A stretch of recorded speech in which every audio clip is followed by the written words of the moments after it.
Good morning বন্ধুরা। আমার আলমারির অবস্থা ভীষণ খারাপ।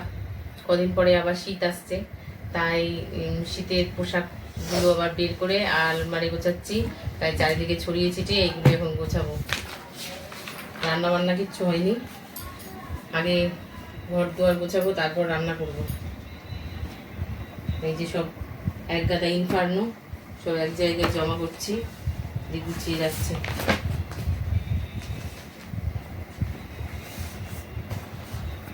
কদিন পরে এইগুলোই আবার দরকার লাগবে।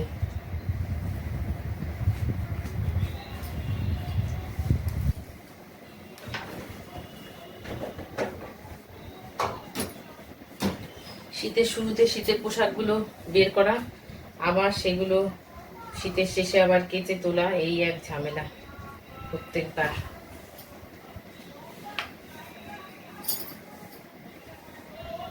সব সোয়েটার এখন বের করে আবার ঠিক জায়গায় রেখে দিচ্ছি। কদিন পরেই এই সোয়েটারগুলো আবার দরকার হবে।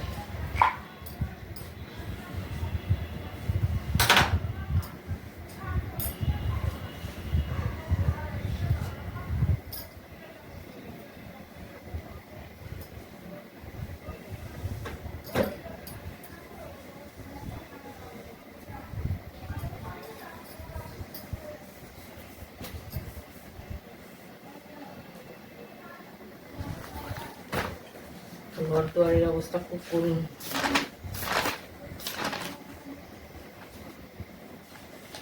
কতক্ষণ লাগবে গোছাতে বুঝতে পারছি না।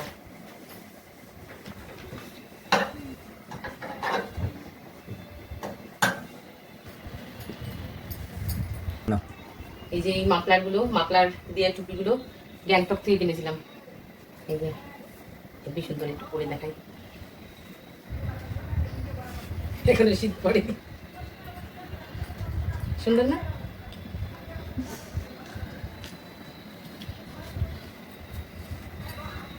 লাল মার্কেট থেকে কিনেছিলাম। লাল মার্কেটে এত সস্তায় এত সোয়েটার পাওয়া যায়। ওইখানে প্রচুর, রাস্তার ধারে প্রচুর ধরনের সোয়েটার বসে থাকে রাস্তার উপরে পিছনে। এটা ওইখান থেকে কিনেছিলাম 350 টাকা দিয়ে। এই সোয়েটারটা কিনেছিলাম খুব সস্তায়, তাই না? তারপরে পঞ্চুগুলো এরকম 300-350 টাকায় পঞ্চুগুলো কিনেছিলাম।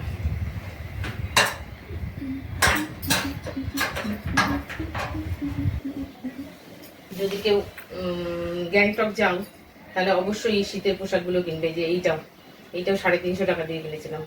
এই পঞ্চুটা ভীষণ সুন্দর, খুব সফট আর খুব ভালো উলের কোয়ালিটি, ভীষণ ভালো।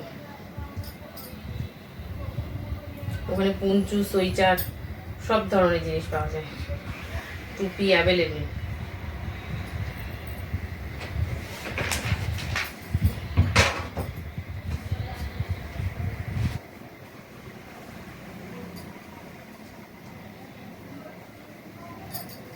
আর এই সোয়েটারটা অনলাইন,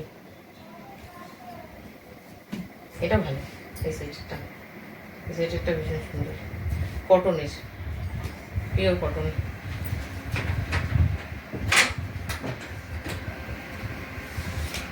অনেক সোয়েটার কিনবো, ওখানে কিন্তু ভালো ভালো সোয়েটার পাওয়া যায়, যেগুলো কলকাতাতে কিন্তু ওই সোয়েটারগুলো কলকাতাতে বেশি দাম, তাই না?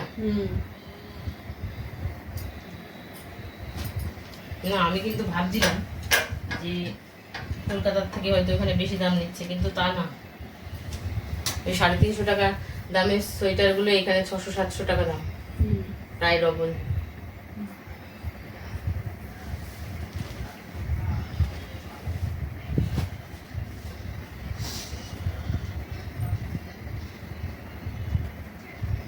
উলের মোজা, এগুলো বাইরে বেরোনো যাওয়ার জন্য তখন কিনেছিলাম। এখানে পরা যায় না, এখানে এত শীত পড়ে না। গ্লাভস সব এক জায়গায় রেখে দিতে হবে, আবার যখন বেড়াতে যাবো তখন এগুলো আবার বের করবো।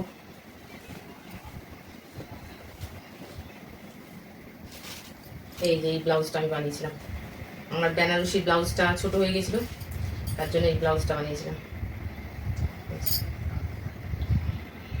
কেমন হয়েছে এটা? Very good.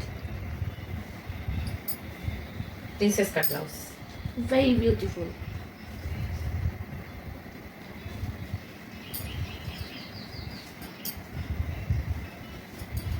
করবো।